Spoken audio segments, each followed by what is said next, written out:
사회적으로 핫한 이슈를 키워드로 알아보는 키워드 시간입니다. 정다윤 캐스터 안녕하세요. 네, 안녕하세요. 네, 최근 서울 인구 구성의 특성이 있는데요. 바로 2030 세대 인구 비율이 지속해서 감소하고 있다는 겁니다. 대체 왜 그런 걸까요? 일자리와 임금, 여가 주거 환경은 물론이고 청년 세대의 고민과 스트레스가 무엇인지도 확인할 수 있는 이 조사 결과 핫키워드에서 짚어보겠습니다. 일자리 때문에 오히려 2030 세대가 서울로 더 몰려들지 않을까 싶은데 반대 현상이 나타나고 있는 건가요? 네, 맞습니다. 지난해 말 기준 서울의 20대와 30대 인구는 합쳐서 286만 명입니다. 서울 인구 10명 중 3명꼴인데 여성이 남성보다 6만 명 정도 많은데요. 이들의 인구 비율은 최근 7년 사이 8.2% 감소해서 전체 서울 인구 감소율을 웃돌았습니다. 특히 지난해 서울을 떠나 다른 지역으로 간 사람은 2명 중 1명꼴로 2030 세대였습니다. 네, 이렇게 2030 세대가 서울을 떠나는 이유는 뭐였나요? 네, 2030 세대 감소의 주된 사유는 서울시 밖 전출이었는데요. 이 전출 사유는 20대는 가족과 직업 때문이었고 30대의 경우 주택과 가족 등의 이유였습니다. 집과 직장을 찾아 서울을 떠난 건데요. 그렇다면 서울에 머무는 2030 세대는 어떨까요? 10명 중 6명 이상은 내 집이 아닌 월세나 전세 또는 부모님 집에 사는 것으로 나타났습니다. 그런데 줄어드는 건 이뿐만이 아니었습니다. 줄어드는 게 또 어떤 게 있었나요? 네, 바로 고용 불안정이 더욱 심해졌는데요. 지난해 서울 2030 세대의 정규직 비율은 2020년보다 줄었습니다. 정규직 비율은 지난해 67.7%로 2.5%포인트 감소했는데요.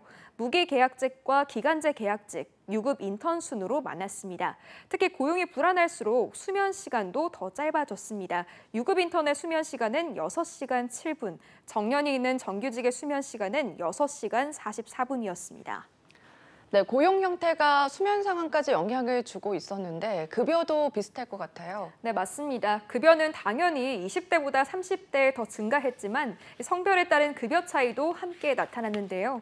서울 20대 월 평균 소득은 200만 원에서 250만 원 구간이 가장 많았고 성별 간에는 큰 차이가 없었습니다. 하지만 30대 들어서는 남성은 월 평균 250만 원에서 350만 원을 벌었고 여성의 40%는 그보다 평균 100만 원 이상 적었다고 합니다. 결혼과 임신, 출산, 육아 등에 따른 경력 단절이 영향을 미친 게 아닐까 이렇게 분석됩니다. 네, 이렇게 보니까 재정 상태로 인한 스트레스도 클 것 같은데요. 네, 맞습니다. 어떤 부분에 가장 스트레스를 받느냐는 질문에는 이 재정 상태를 제치고 바로 대인 관계가 1위를 했습니다. 이런 스트레스를 해소할 수 있는 여가 활동 역시 타인과의 접촉이 없는 영상 시청이 절반 가까이를 차지했고요. 네, 다른 세대와 비교해서 사회에 대한 인식은 어떤 차이가 있었습니까? 네, 2030 세대가 가장 중요하게 생각하는 가치, 바로 공정이죠. 그런데 우리 사회가 공정하다는 인식은 40대 이상보다 낮았습니다.